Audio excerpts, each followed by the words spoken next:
Lizzie Borden grabbed an axe and gave her mother 40 whacks. When she saw what she had done, she gave her father 41. Hi everyone, welcome back to my channel. If you haven't guessed it, today's story time and makeup is about Lizzie Borden. Our story begins with Lizzie Andrew Borden, who was born in July of 1860 in Massachusetts. Her mother was Sarah and her father was Andrew. Lizzie also has a sister named Emma. Her father prospered in manufacturing and selling furniture. Despite his wealth, they lived very frugally.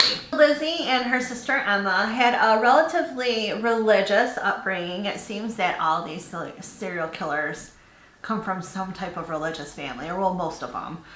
It always starts off with that. They were very, very religious. Lizzie's mother ended up passing away, and her father remarried a woman named Abby Gray. I had to do my eyebrows really fast off camera. I can't do my eyebrows sitting in front of this. I don't know why, I just can't. So I had to do those really fast. So moving along with the story, it seemed like the Borden household, there were a lot of disagreements and feuds amongst the two sisters and their father. A certain feud resulted in the two sisters going on extended vacation away to get away from their father and stepmother. Now this was about a week before the murders actually happened. So there was a feud, and they decided, you know, we need a break from you. We're moving. We're going somewhere else for a while. Upon their return, Lizzie did not actually return to the home. She stayed at a rooming house for about 4 days or so before actually returning back home. So, tensions started to really grow within the family, especially with Andrew's gifts of real estate to various family members of Abby's, his wife. The girls did not like this whatsoever because their opinion of her was that she just married Andrew for his money. So they were really upset that Andrew, their father, started to gift these extravagant gifts to members of Abby's family. And they actually ended up demanding a certain home from their father, a certain rental home. Now this rental home was the home that they lived in when their mother was alive. So they wanted to purchase that home, and Andrew actually sold it to them for $1. Later on, they did end up reselling that back to their father for $5,000. Now, a night before the murders took place, their uncle, John Morse, who was the brother of Lizzie's late mother, visited and stayed with them. I wanted to discuss some business matters with Andrew the next day. I also want to add that before, like a few days or so before the murders, the whole house became violently ill. They were just like sick as dogs, and they had no clue why. When John arrived, he ended up sleeping in their guest room. The next morning, at which all of the family members were there, Lizzie, Abby, Andrew, John, Emma, and their live-in handmaid by the name of Bridget, but they called her Maggie. They were all present. They all had breakfast, and after breakfast, John and Andrew went into the sitting room to discuss some business. So after John and Andrew's discussion, John left the home, so it was around like 8:48 a.m. and he was going to buy oxen or some type of animal, and he was planning on returning back to the home during lunch. Andrew also left that morning at around 9 a.m. for his morning walk. So he goes on these walks every day around the same time. He left and went on his walk. In the meantime, Abby had gone upstairs to make up the guest room and to tidy it up a bit for when John returned. Now, it's noted that normally Lizzie or Emma would be the ones to tidy up the rooms. They had chores to do, and that was one of the chores, was to tidy up that room. But Emma decided that she was going to do it herself, I guess. She was up there tidying the room, and it was between like 9:30 and 10:30 in the morning. It was said that during the investigation and trial that before Abby was murdered, she was facing her killer. So she had turned around and was facing her killer. When she was attacked, she was first struck on the side of her head with a hatchet, which cut her just above her ear, causing her to turn over, like turn and fall over, which also created contusions on her nose and forehead. Her killer then struck her multiple times, delivering 17 more direct hits to the back of her head, which killed her. Andrew later returned home around 10:30 a.m. His key failed to open the door. He knocked on the door for attention, and the handmaid, Maggie, let him in. Upon letting Andrew in the home, Maggie noticed that the door was kind of jarred, which caused her to utter an expletive.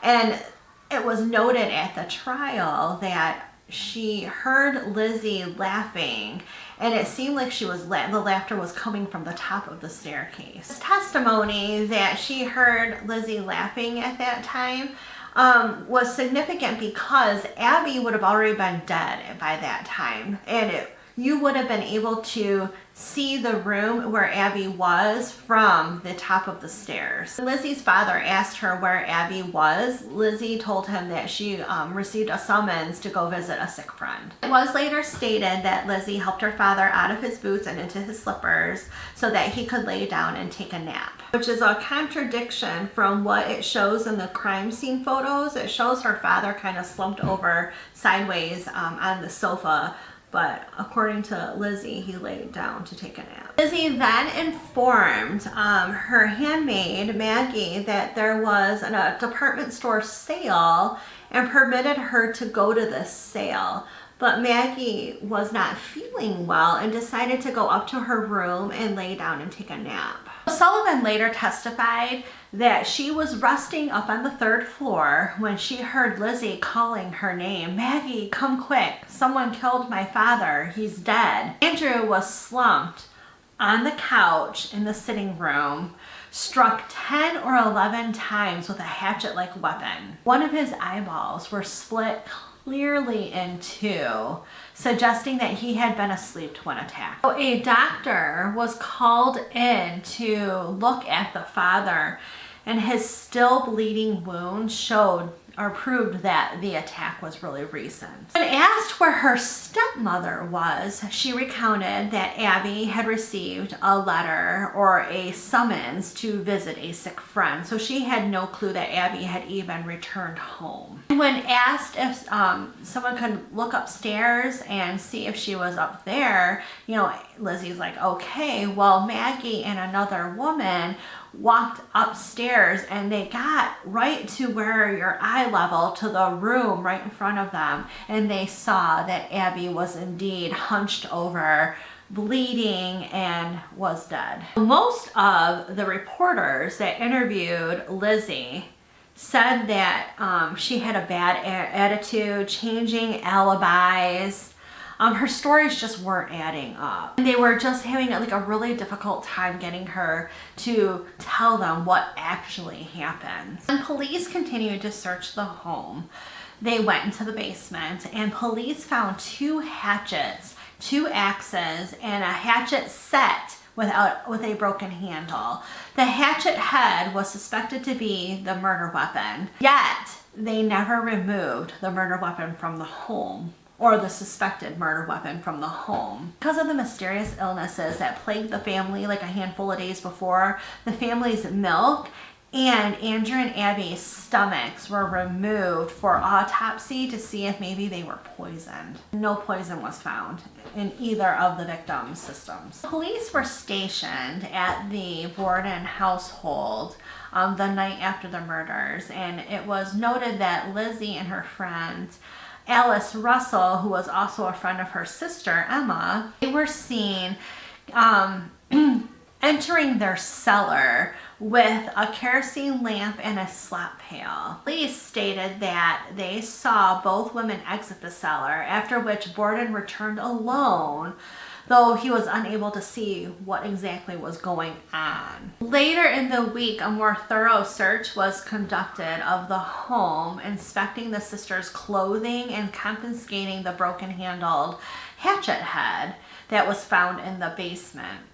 That evening, a police officer and the mayor visited the Bordens, and Lizzie was informed that she was a suspect in the murders. The next morning, Alice said that she saw Lizzie tearing up a dress, and Lizzie had informed Alice that she was tearing it up because it had been ruined by paint. It was never determined if this was in fact the dress that Lizzie was wearing when the murders happened. Borden appeared at an inquest hearing on August 8th. Her request to have her family attorney present was refused under the statute, providing that an inquest was to be done in private. During this process, she was noted as being erratic and not answering questions, just downright refusing to answer questions. Her stories were contradictory. She said that she had removed her father's boots and put slippers on him, when in the crime scene photos he still had his boots on. She had mentioned that she had left the house at one point and returned. We're not sure, because the maid did hear her laughing in the home when her father returned home, so she didn't really know that Lizzie had left at that time and then come back. So there was a whole bunch of contradictory things going on in all of her statements. Lizzie's trial took place in June of 1893. Around that time, there was another murder, and the murder was done with a hatchet-style weapon, similar to what happened to her mother or stepmother and father. Kind of helped her situation a tad bit. It was very noted by the jurors that there was someone still out there committing the same type of crime. There was an argument about the hatchet head that was found, and the argument was that the handle was removed because it would have been covered in blood. The attorneys all fought different stories on what happened and why there was only a hatchet head found in the basement. Another thing that was talked about was the fact that there was no bloody clothing that was found.